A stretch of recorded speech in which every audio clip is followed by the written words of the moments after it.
Que a graça e a paz seja com todos vocês. Muito bom estarmos aqui, um prazer enorme, né? Hoje, mais uma vez, nós nos encontrarmos aqui para batermos um papo hoje. Nós estamos na companhia de Igor, um grande amigo. A gente vai estar batendo um papo sobre missões. Boa tarde, Igor. Boa tarde. Obrigado pelo convite, um prazer estar aqui e também com todos vocês que estão aí nos assistindo. Igor, na sua avaliação, qual a percepção de missões para esse tempo? Ainda o desafio é pregar o Evangelho. Nós somos chamados a anunciar o Evangelho de Jesus. Só que nesse tempo, é claro, com a mudança social, a gente tem os desafios sociais desse tempo, que são diferentes, mas a essência permanece com a pregação do Evangelho. Os desafios ali da igreja, dos primeiros apóstolos, é o desafio que a gente tem hoje, pregar o Evangelho, anunciar o Evangelho ao homem, a qual Deus veio anunciar a sua salvação. Então, mas os desafios são diferentes, a gente tem uma sociedade em mudança, em constante mudança, né? Então tem sido esse momento da gente não perder a essência do que é o Evangelho, mas também saber atuar na época da história a qual a gente está vivendo. Em relação dentro desse assunto, como tem sido a plataforma de envio do trabalho missionário? Isso em relação a desafios e em relação também a frutos. E o desafio é saber se contextualizar, saber como que eu alcanço algumas nações. Como, por exemplo, tem países que são fechados. Então, eu não posso colocar uma Bíblia debaixo do braço e dizer, vim aqui ser missionário, me apresento e passo pela alfândega. Países, você não pode fazer isso, é proibido pelas leis locais. Então, a gente precisa de estratégia, a gente precisa de formas. E uma das formas é que você precisa entrar em outras áreas da sociedade que não seja apenas a religião. Então, você precisa entrar como um empresário, como um médico, como alguém que vai trabalhar na área de entretenimento, de artes, dentro da área de educação. Então, a plataforma ela varia por causa dessas barreiras, desses desafios a qual estão presentes. Então, você precisa hoje de missionários que muitas das vezes precisam se contextualizar. Hoje nós temos alguns movimentos ao redor do mundo de missões que são missionários em negócios em missões, que o foco visa você estar realmente pregando o Evangelho através de negócios. Você tem professores entrando com escola, construções de escolas.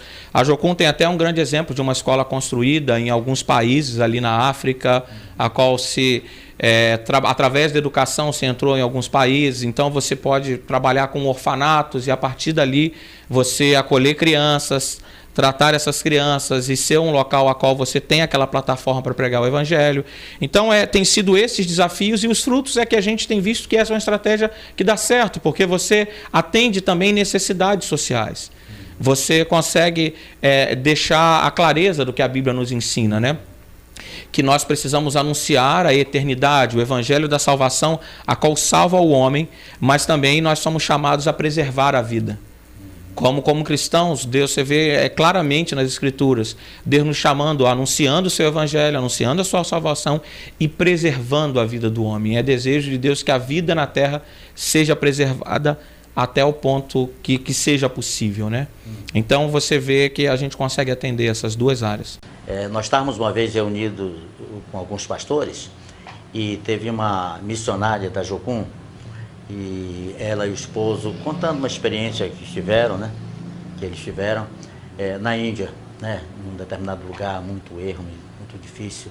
E ali então eles trabalharam durante 3 anos e parece que o resultado não acontecia. E de repente eles tiveram uma orientação de fazer uma escola para crianças, num local que eles perceberam que existia uma carência muito grande, né, de educação infantil, e o negócio aconteceu. O que eles não conseguiram em 3 anos, através de um trabalho muito inteligente com criança, muito amorável, muito de humanização, de sociabilização, e contextualizando a mensagem através das crianças, eles conseguiram em 3 meses resultados que eles não conseguiram em 3 anos. Curioso isso, né? Interessante. A necessidade também das pessoas. As pessoas começam a entender que você não está ali apenas como um estrangeiro para levar uma mensagem fora da realidade delas, a qual elas não precisam ouvir. Você leva algo que atende à necessidade. É interessante se a gente pensar assim, Deus se fez carne e habitou entre nós. Apesar de Deus ser espírito, Deus se manifestou em carne, Deus encarnou através de Jesus como homem para nos fazer entender também a contextualização da mensagem eterna a qual estava nos ensinando. Então é bem interessante isso. Quando a gente consegue essa contextualização, como que a gente consegue atingir o coração do povo a qual nós estamos levando o Evangelho. Né? E nesse contexto, a gente lendo Mateus 5, né, que fala sobre as bem-aventuranças, ali não é nada mais, nada menos do que a pregação através do modus vivendi, um estilo de vida, né? Onde entra a misericórdia, onde entra enfim, o quebrantamento, a mansidão, a humildade, coisas que vão levar as pessoas a uma vida reflexiva. Muito interessante isso. No seu avaliar, qual a percepção do campo missionário na Europa hoje? Como você avalia isso? É interessante isso. Eu tenho, nesse tempo, trabalhado geograficamente com o continente europeu e tem sido um tempo de grandes desafios. Primeiramente porque a mensagem do Evangelho ela é um pouco contextualizada com a realidade social. O que eu quero dizer com isso? Aqui no Brasil, a gente, por considerar um país de terceiro mundo, muitas das vezes as pessoas olham para missões como você precisa ir lá e livrar as pessoas da pobreza. É claro que isso é um dos frutos que o Evangelho produz. Realmente a salvação, a história mostra que em todo avivamento, que nos momentos em que a vida da pessoa mudou, ela começou a ter mais dignidade, as pessoas pararam de viver em extrema pobreza, porque normalmente isso está ligado a um estilo de vida, como o senhor falou até a respeito do estilo de vida. Então, quando o teu estilo de vida muda, logo o teu comportamento muda. Então você para de gastar a tua energia, o teu tempo, o teu dinheiro com coisas que são vãs, que não tem necessidade. Então contextualiza e muda a vida da pessoa. Mas a mensagem de Jesus não é para uma sociedade rica ou pobre, são para ambas. Porque a pobreza, a miséria, a qual a queda revelou em nós, está ligada ao ser humano. Então o grande desafio que a gente tem em relação à Europa é a gente entender que não é porque ali no continente europeu existe diversos países desenvolvidos, eles não precisam ouvir do Evangelho. O Evangelho são para os pobres de espíritos, são para aqueles que estão em miséria humana. Muitas das vezes a gente vê seres humanos com condições financeiras muito elevadas, mas ao mesmo tempo com condições humanas totalmente destrutivas. É aquela pergunta que a gente faz: como a gente acredita que o dia que a gente tiver todos os recursos, todos os bens que a gente almeja, a gente vai viver bem? E aí a gente olha um país que tem grande índice de suicídio, com grande índice de problema de pessoas não querendo mais viver, tentando perder a sua vida, com crises emocionais, que é um problema sério também. Mas da onde vem isso? Onde está a raiz dessas coisas? Nós, como cristãos, entendemos que aí está a miséria humana, que precisa de redenção. O homem moderno, ele vive esse desespero da materialidade, de ter o ser humano como base de todas as coisas. Então, o desafio é a gente entender, o Evangelho é para todo ser humano, porque todos pecaram e destituídos foram da glória de Deus. Então, quando você pensa em Europa, essa é a primeira consciência que a gente tem que ter. E o desafio é você pregar em países que hoje são considerados pós-cristãos, que são países que já foram cristãos e que abandonaram a fé. Então hoje você precisa saber nesse ambiente que você está entrando. Mas ao mesmo tempo é interessante que tem o Tiago e a Cristina, que hoje são missionários, trabalham junto com a gente, estão trabalhando em Portugal. Ele mandou uma reportagem para mim sobre a França, de como a igreja na França está crescendo, de forma assim assustadora, o número de igrejas que crescem. De repente começam. Mas por que elas começam a acontecer? Aí que entram os desafios também presentes, mas os frutos que se vêm. Primeiro, ela está se multiplicando, porque elas se reúnem em apartamentos, se reúnem em garagens, ela não está muito preocupada com a placa, ela não está muito preocupada com como que ela vai aparecer no sentido da propaganda que ela vai fazer daquele grupo que está reunido, mas está preocupada em qual é o evangelho, o que Deus está fazendo na minha vida, quem é Deus, quem eu sou. E isso tem sido magnífico, está crescendo de forma alarmante. Você fica assim impressionado com a quantidade de igrejas que crescem semanalmente ali. Mas tem aqueles desafios, que é o quê? No meio disso sempre entra os lobos no meio das ovelhas. A gente sabe que o joio e o trigo crescem.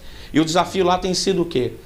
Muitas das vezes as pessoas usam de manipulação espiritual, de engano, tentam usurpar as pessoas, e isso tem causado certa confusão. Mas se a gente olhar a história bíblica, a gente vê que isso não é um problema novo que a igreja tem que lidar. Ela sempre enfrentou esses problemas.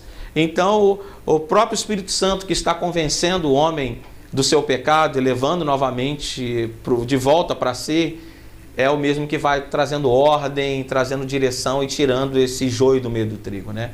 Então tem sido bem desafiador. Eu acredito que a Europa é um campo interessante de trabalho. Você vê essa necessidade, né, de junto com essa evangelização contextualizada hoje, ela vinha acompanhada, muito bem acompanhada, de muito ensino? Como é que você enxerga isso? Porque parece que a evangelização, quando ela não vem acompanhada de um ensino mesmo com base, parece que fica ali meio complicado. Sim. É muito boa essa pergunta, porque leva a gente a pensar sobre o que a gente tem aprendido e o que a gente tem ensinado. Muitas das vezes a gente olha para o nosso contexto, eu vou falar dentro de um contexto bem brasileiro aqui, que a gente está vivendo, pensando na nossa realidade. A gente discute coisas que não estão ligadas à teologia e sim à cultura. A gente fica discutindo, será que eu posso vestir essa roupa? Será que eu não posso vestir? Será que aquele grupo ali está usando essa tatuagem, aquele não está usando? E a gente acaba sendo enérgico nas nossas discussões, a gente acaba tentando impor teologia em coisas que são culturais, a qual a gente nem sempre consegue mudar. E que nem sempre está indicando se a pessoa é salva ou não, porque a gente é salvo pela graça de Deus mediante a fé. E aí muitas das vezes a gente não discute de fato teologia, quem é Deus, quais são os sacramentos que a Bíblia deixa para a gente, qual a importância da cruz na vida do cristão, qual a importância do batismo, da ceia. E aí a gente discute, não, eu tenho que batizar desse jeito, não, a forma certa de batizar é assim. E essas coisas nos tiram do verdadeiro ensino. E aí a gente permite que esses enganos entram, porque se tornam aqueles defensores do rótulo de como deve ser a igreja. E aí a gente não entende aquilo que a igreja realmente é, que a Bíblia deixa clara, a questão da pureza, da vida com Deus, do relacionamento com Deus. Então, o ensino é importante. A gente precisa de profetas e mestres, né? Pessoas que nos apontam para Deus, mas também pessoas que nos ensinam como viver com Deus. A gente precisa de muito ensino. E por falta do ensino, nós deixamos de ter aquela unidade no essencial. Né? É o que Paulo fala, a unidade do Espírito, a unidade da fé, né? A unidade do Espírito, a unidade do crer, a unidade da fé, a unidade do fazer. Nós não conseguimos fazer juntos porque nós não conseguimos, às vezes, essa unidade, né? Essa comunhão naquilo que é essencial. É importante, é isso mesmo. A gente tenta se unir por aquilo que nunca vai nos unir. É verdade. As gerações, elas porque sempre... não é essencial. Que não é essencial. As gerações, elas têm as diferenças de gosto, de formas, de estilos, mas ela se une pela mesma fé, pelo mesmo Espírito. Então é importante o ensino gerar essa mesma base, que aí nos une. E aí a gente vai não seria a palavra nem se dividir, mas desenvolver aquilo que é importante dentro da característica de cada um, e tudo indica que Deus não quis fazer nenhum da gente igual, Ele quis fazer a gente totalmente diverso, a diversidade faz parte de Deus, da criação. Quando dois são iguais na Terra, um é desnecessário, né? Isso aí. Deixa eu te perguntar, como é que você acha que nós podemos desenvolver todo esse trabalho sem perder a essência, né, sem se secularizar, e sem se perder, e sem se desconectar? Como é que você vê isso? Quando a gente tem essa consciência de quem nós somos, nós não eliminamos, nós desenvolvemos. Porque muitas das vezes a gente vê na história da igreja em que as pessoas começaram a se desenvolver socialmente, e aí começaram a negar a fé. Se secularizaram, se humanizaram. Por que isso? Porque normalmente perdeu a base da fé cristã, o Deus infinito, pessoal, o relacionamento com Deus, o relacionamento com a Escritura. Então o desafio que a gente tem hoje é se desenvolver sem eliminar, é saber estar indo e vindo. É importante essa questão porque a gente tem a questão da dicotomia, né? Que a gente vive entre o sagrado e o secular. A gente tem essa dicotomia. Quando eu estou dentro da igreja, eu sou santo, eu ali estou fazendo as coisas de Deus, e quando eu vou para a sociedade, eu estou fazendo as coisas do mundo. E isso é algo que tem que ser quebrado, essa dicotomia precisa deixar de existir. A gente precisa trabalhar no conceito muito interessante dos reformadores, que era corandel, vivendo diante da face de Deus. Como que eu faço todas as coisas diante de Deus? Como que eu faço todas as coisas sem perder o relacionamento com Ele? Então, quando a gente olha, até mesmo para as Escrituras, a gente vê muitas das vezes, parece que Deus só levanta pastores, mestres, evangelistas, enfim, aqueles dons que estão ali colocados no Novo Testamento, e a gente vê que não, que Deus levanta pastores sim, levanta mestres, levanta apóstolos, levanta evangelistas, enfim. Mas também a gente pergunta qual foi a profissão de Moisés. Moisés foi um estadista, alguém que fundou o Estado de Israel. Quando você olha para outros profetas ali, você vai ver que eles eram profetas sim, mas eles também eram profissionais, eles serviam no reino, eles eram pessoas que eram copeiros. Você vê José, que foi levantado como primeiro-ministro no Egito também, antes de José. Você vê Abraão, que era um grande fazendeiro também, se movia sobre a terra, mas eram homens de muitas posses, que tinha pessoas que estavam ao seu serviço. Então, essa dicotomia precisa deixar e saber que Deus criou todas as coisas. E é o desafio que a gente tem como igreja hoje, é não perder a conexão com a igreja. Muitas das vezes, eu vejo pessoas se isolando, ela descobre que ela pode ser cristão vivendo não apenas funções dentro da eclesia, dentro das tarefas ali diárias da igreja. E aí ela vai viver.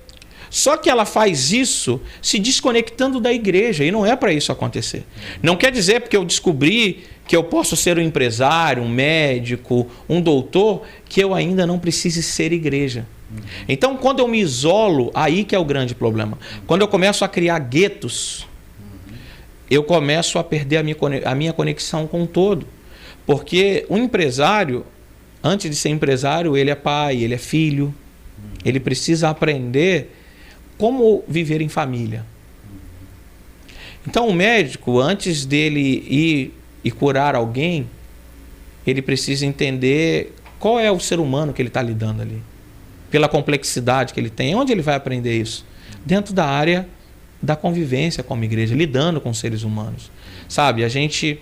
É o desafio do contexto hoje do missionário. É ele saber entrar na sociedade, viver em sociedade, não viver esse isolamento, mas também não perder a sua conexão com sua fé, com a sua comunidade local, com esse contexto de ser igreja. Muitos precisam até de uma cura desse sentimento de pertencer, né? Ele fica nesse cocheando essas coisas, né? Vários pensamentos, acaba não produzindo aquilo que ele tem potencial e que poderia produzir, né? É o ponto de relevância que a gente precisa ter, é isso mesmo, é você entender que nós somos conectados. Nós vivemos de fato em rede de relacionamento. Deus é um Deus de relacionamento. Deus não criou as coisas para se desenvolver sozinha, como por exemplo, uma árvore, ela se desenvolve a partir de uma semente. A semente, por si só, não conseguiria desenvolver se ela não se relacionasse com o solo, não se relacionasse com os sais minerais da terra, com o sol, com a água. Então ela cresce e se torna uma árvore frondosa e produz frutos pelo relacionamento que ela tem com os outros que estão em torno dela. Então, esse é o conceito que faz toda a diferença. É saber que, apesar das nossas diferenças, a gente precisa um do outro. Apesar das diversidades, a gente precisa um do outro. Então eu acredito que o nosso sucesso está em não perder relacionamento. Eu acho que a pergunta que a gente sempre deve fazer é: quanto vale um relacionamento para mim? Quanto que vale as pessoas a qual eu conheço? Porque a gente não pode achar que a verdade vai nos separar. Não é porque eu descobri algo novo que eu sou maior ou mais importante do que alguém. Eu tenho que sempre lembrar que eu sou relacionável. E a grandeza do conhecimento que eu tenho, ela vai proporcionar mais relacionamento com o meu próximo. Ela vai gerar mais conteúdo para o outro. É como tem uma frase hoje comum aí, né? Uma árvore não produz fruto para si própria. Ela sempre alimenta outros. Aquela situação de alguém perguntar assim: qual é o teu maior patrimônio, né? A gente poderia dizer: o meu maior patrimônio é ter Deus, é Deus me ter, e eu ter Deus, né? Esse seria o maior de todos. E o segundo é termos uns aos outros. Às vezes nós valorizamos só o fato de termos a Deus, termos acesso a Deus, esse aspecto, né, com o divino, sabe? E só que isso por si só não se completa, né? Porque Deus, ele colocou um entorno, né? Sabe, ao redor da nossa existencialidade, né? Então, o nosso existir como igreja, como ser humano, está para... é outrocêntrico, não tem como, está para os outros. Né? E às vezes nós, sei lá, deixamos de valorizar aqueles que estão mais perto de nós. Isso. Né? Que é o nosso segundo maior patrimônio, é eu te ter, é você me ter, é nós nos termos em apreço, em amor, né? Isso é realmente muito lindo. Igor, eu tenho a impressão que nós vamos ter que voltar a fazer outros programas, porque isso aqui só deu um gostinho. Mas eu gostaria de terminar, de concluir te fazendo uma pergunta, né? E aí eu deixo para você dar as suas considerações finais, a sua mensagem final. Quais os cursos e treinamentos que você tem trabalhado nesses dias? Eu tenho dado aulas em algumas TEDs, algumas bases da Jocum, tanto no Brasil quanto fora do Brasil, tem me convidado para ensinar algumas matérias ali. E também tenho trabalhado junto à igreja local. Então tenho trazido alguns treinamentos junto com a igreja local que visa preparar novos líderes. Então, o que seria isso? Então, a gente trabalha tanto com um cara que quer ser um pastor, que tem uma vocação, está vocacionado ao pastoreio, ao campo missionário, que vai trabalhar ali junto a uma comunidade local, quanto aquele membro da igreja, aquele participante do corpo de Cristo, que entende uma vocação e um chamado para trabalhar em outras áreas da sociedade, que quer ser um médico, quer ser uma professora, quer trabalhar na área de artes, que é hoje uma área muito carente. A gente tem hoje uma dificuldade de entender a arte como um movimento de Deus. A gente tem muita arte dentro da igreja, a gente tem nossos teatros, os nossos corais, que são apresentações lindas, que eu acredito que tem capacidade e tem talento para atingir e ter apresentações públicas, para que a sociedade veja, para que influencie. A gente hoje tem as artes muito abandonadas. Eu acredito que muito da degradação moral que a gente enfrenta no entretenimento, tanto brasileiro quanto mundial, a propagação de valores e princípios que não tem a ver com a fé cristã, está ligado a gente ter abandonado. Hoje, graças a Deus, a gente começa a ver um movimento diferente. Hoje nós temos vários filmes muito bons sendo feitos. Você vê que a mensagem ali, ela é uma mensagem para a vida. Ela fala sobre a nossa fé, fala quem Deus é, mas também ela afeta as famílias, ela afeta a forma que as pessoas trabalham, ela afeta a dignidade, ela molda socialmente. Mas eu acredito que é uma área que a gente pode avançar bastante. Então a gente tem trabalhado muito nesse formato. Os cursos online hoje, eu não estou com nenhum curso online gravado, mas eu indicaria o Cristianidade, que é de um amigo meu, Christian Brito. Você pode entrar aí, acessar, vou aproveitar, Christian, estou fazendo aqui o www.cristianidade.com.br, que ali tem um curso em que conecta a fé cristã com a vida como um todo. É muito interessante esse curso, porque o Christian ele conseguiu abranger de uma forma muito ampla como que o cristão deve viver a sua vida, como a Escritura está conectada com todas as áreas da vida. Então é um curso que está de forma online, mas hoje normalmente eu tenho trabalhado mais presencialmente. Muito obrigado pela tua participação aqui, olha, excelente, gostei. Eu tenho certeza que que está sendo assim muito edificante para as pessoas que estão realmente nos assistindo. Eu queria que você desse as suas considerações finais e mais uma vez obrigado por ter vindo. Tá, João, obrigado mais uma vez, o prazer estar aqui. Obrigado pelo convite, por termos esse tempo junto aqui. Vamos voltar, tem outros temas. Opa, vamos sim. Podendo, eu quero estar junto aqui. Legal. Eu acredito que hoje é o que tem desafiado o meu coração e a minha fé, que essa última coisa que a gente colocou, como ser um cristão dentro de uma sociedade que a gente vive sem perder a nossa fé. Então, o desafio é como viver diante da face de Deus, como realmente cultuar a Deus, como viver a fé cristã dentro do contexto a qual nós estamos vivendo, a qual eu vivo. Então, a palavra que eu deixo é que nós precisamos sempre nos conectar. Sabe, eu acredito que Deus colocou coisas em mim, mas também colocou algo no Senhor, colocou algo nas pessoas que estão nos assistindo. E nós precisamos avançar sem deixar de ser igreja. Sabe, a palavra que eu deixo é: vamos desenvolver, vamos avançar, vamos entrar em todas as áreas da vida, mas vamos entrar como igreja. Eu acredito que nós não somos individuais, nós somos coletivos. Deus nos deu individualidade, mas ela é para ser usada na coletividade. Então, o desafio que eu tenho, a palavra que eu deixo e a oração que eu faço é que Deus nos conecte. Que Deus conecte a nossa fé, conecte as inteligências, conecte a forma de trabalhar diferente de cada um de nós. E a gente avance como igreja. Sabe, esse é o desafio. Como nós vamos estar presentes, sendo igreja, sem perder a nossa fé, mas também não deixando de anunciar a nossa fé na sociedade, sabe? A gente acredita muitas das vezes que a nossa fé está baseada em jargões, que a nossa fé está baseada em a forma que eu vejo. E se eu fosse resumir, eu diria que nós precisamos ser menos defensores do Evangelho e mais propagadores do Evangelho. O que seria isso? Defesa normalmente está ligada a muros. Propagação está ligada a relacionamento. Está ligado a eu encontrar o meu próximo.